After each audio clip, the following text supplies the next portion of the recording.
Okay, let's unpack this. When you even say the word Scientology, the public image is just, it's immediately polarizing. It really is. On one side, you've got this intense loyalty, Yeah. a community that sees itself as, well, the only path to real spiritual freedom. And on the other, you have this incredibly aggressive global opposition, people who label it a business, a scam, or a dangerous cult. Right. It's arguably one of the most controversial new religious movements out there, and I think that controversy comes from its very complex structure. Yeah. Our sources show it functioning as a spiritual doctrine, a kind of pseudo-medical practice. And a profit-making enterprise, and even a political entity. All at the same time. So our mission in this deep dive is to get past those simple labels and really try to understand the organization through the lens of conflict. We're focusing on two huge, decades-long battles. First, L. Ron Hubbard's declared war on the entire psychiatric profession. And second, the incredibly intricate international legal fight to define what it even is. Is it a church? A philosophy? A commercial business? To do that, we're really digging into academic analysis of these professional turf wars and some pretty complex European case law. And what comes out is this detailed picture of how Scientology tried to just completely displace psychiatry. And how Hubbard's approach had to shift over time, not just spiritually, but, out of legal necessity. Exactly, which is why you get these totally different legal classifications depending on which side of the ocean you're on. So let's go right back to the beginning, 1950, the launch of Dianetics. Right. And the founder, L. Ron Hubbard, he was known mainly as a science fiction writer. He had no formal medical or health training at all. And he just bursts onto the scene with this system that he says is going to completely supplant the entire field of psychiatry. He really launched it at the perfect moment, though. I mean, psychiatry in the early 1950s was surprisingly weak. Vulnerable. Very. Public support was dropping, partly because of these really controversial physical interventions like lobotomies, electroshock therapy. And their success rates weren't great either. Not at all.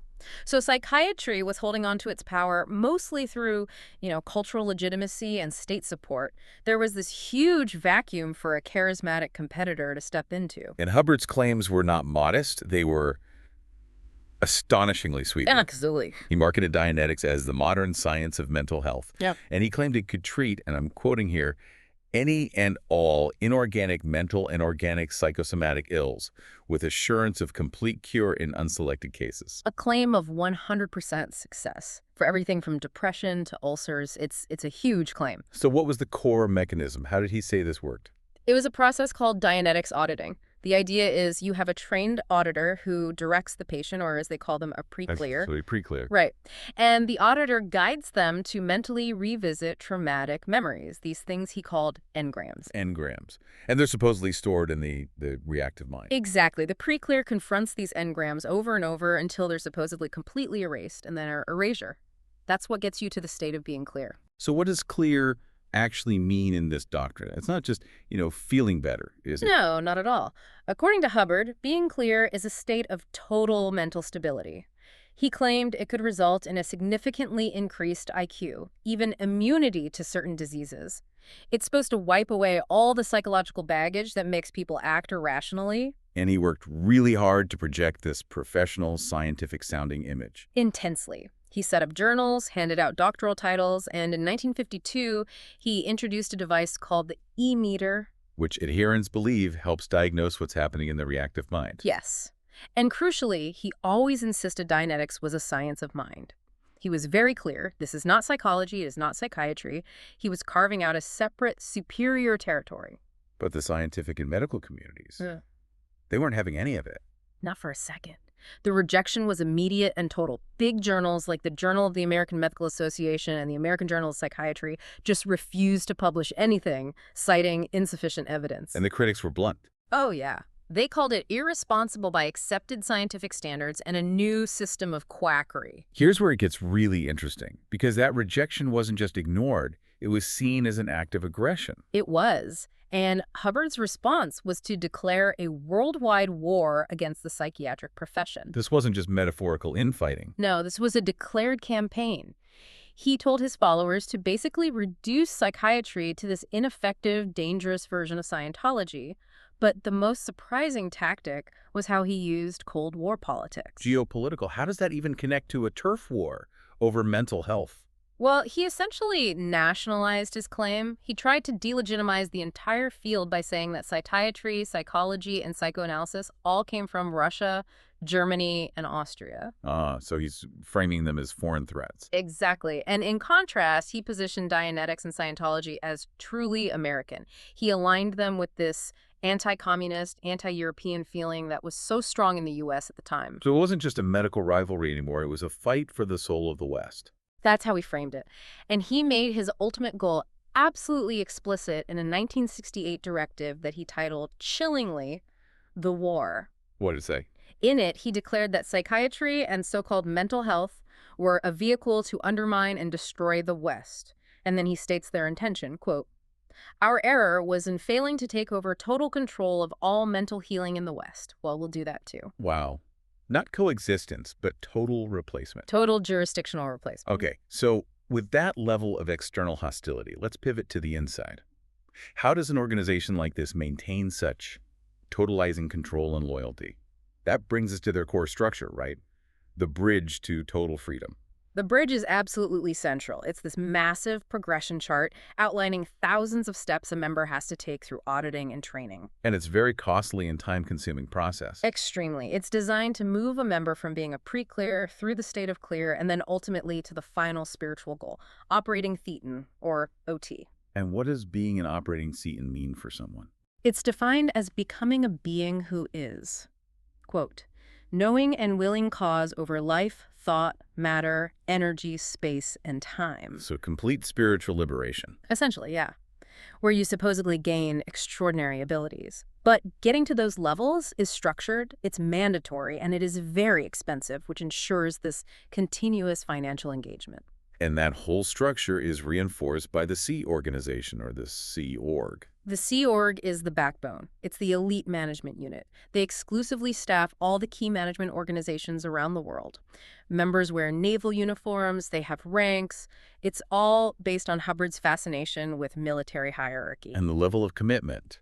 We hear about the billion-year contract. Right, which sounds symbolic, but it dictates their entire life. What's that mean in practical terms? It's based on the belief in reincarnation, that they'll keep coming back to serve the Sea Org across lifetimes. They work incredible hours, often 100 or more a week, for a tiny weekly allowance, and they have to live in communal housing called berthing. And our sources point out that this commitment often just supersedes family. Right. Like married members with young children have to leave the Sea Org until the child is 6. It's a severe constraint, and it's led to some very serious allegations. Former members have alleged they were coerced into abortion specifically to avoid being sent to a lower organization or leaving the Sea Org structure. Which just shows the absolute priority is on service and expansion. Above all else. So what happens if a Sea Org member falls short? They get sent to the Rehabilitation Project Force, the RPF. That's the disciplinary program. And it is harsh. The regimen is typically 5 hours of ideological re-education or auditing, plus 8 hours of physical labor. Every day. That sounds less like rehabilitation and more like punishment, a way to enforce total compliance. Many former members have described it that way, yes. They say it's designed to break a person's spirit. It's the ultimate internal justice system, and it reinforces an ethical code that really prioritizes expanding Scientology over anything else. And while all this is going on internally, the external fight continues through sub-organizations, like the Citizens Commission on Human Rights, or CCHR. Right. And their campaign against the antidepressant Prozac in the early 90s is a perfect case study. What did they do? They launched these huge, highly publicized campaigns saying Prozac increased the risk of violence and suicide, and it had a real impact. It led to market drops and millions in lawsuits against the drug company. But the strange twist here is that some of their concerns were eventually validated, weren't they? They were, and that's the crucial nuance here. While the campaign was clearly ideologically driven and probably stopped people from getting necessary medication, regulatory bodies did later impose prescribing restrictions for SSRIs on minors. Drug companies had to issue new warnings. So it's an example of how a hostile attack can sometimes overlap with legitimate scientific questions. Even if the main goal is just to undermine the whole system. Yes. That said, when we look at Scientology's own attempts to treat severe mental illness, the contrast is just stark. Hubbard's later therapies, like the introspection rundown, claimed to cure psychosis, And asserted psychiatry was now obsolete. But the reality, as we see in documented accounts, was catastrophic failure. How so? Instead of a cure, their process often involved isolating psychotic members in really harsh conditions. Locked rooms, cabins, trying to calm them down enough to be audited. And these aren't just stories, these are documented cases. Right. There was a lawsuit in the mid-1950s from a woman named Estrid Humphreys, who claimed her house was wrecked by seriously deranged minds who were placed there for care. Wow. And later in the 70s, a man named Bruce was locked in a cabin as part of this rundown and literally tore the building apart. It just shows the acute danger when these pseudoscientific claims meet a genuine psychological crisis. What's so fascinating here is, after hearing about the internal structure and the external war, the most persistent battle seems to be the legal one. It really is the question of how the world defines this entity. Is it a religion, a cult, a for-profit corporation? And the sources suggest that Hubbard's move in the mid-50s to call it a religion wasn't just a spiritual evolution, it was a legally pragmatic move. Absolutely. It was a calculated strategy. Reframing it as a religion was meant to minimize tax exposure and provide a shield against legal prosecution. And it worked, at least in some pretty important places. Highly effective. In the U.S., for instance, the IRS took away their tax-exempt status in 1967, citing commercial activity for Hubbard's benefit. But after decades of litigation, they reversed course in 1993 and recognized it as a religious institution. And Australia set a huge precedent, too. In the 60s, they'd actually banned it in some states after a report called Auditing a Form of Dangerous Hypnosis. But then the High Court of Australia in 1983 unanimously ruled it was undoubtedly a religion. That granted them tax exemption and really solidified their legal standing there. But when we look at Europe, it's a completely different story. Sharp legal divergence, yeah. A lot more skepticism.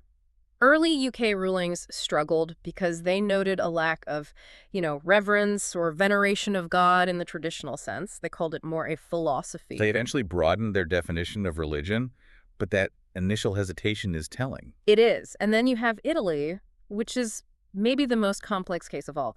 This 20-year legal battle, the long process of Milan, which didn't end until the year 2000. 20 years, why so long?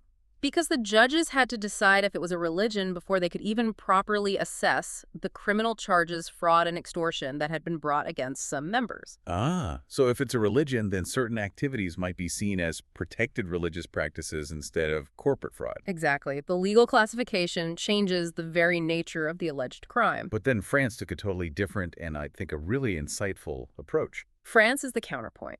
The French courts deliberately avoided defining it as a religion at all. Instead, they focused purely on the methods they used to recruit and keep members. And what was the outcome? They convicted the organization of fraud.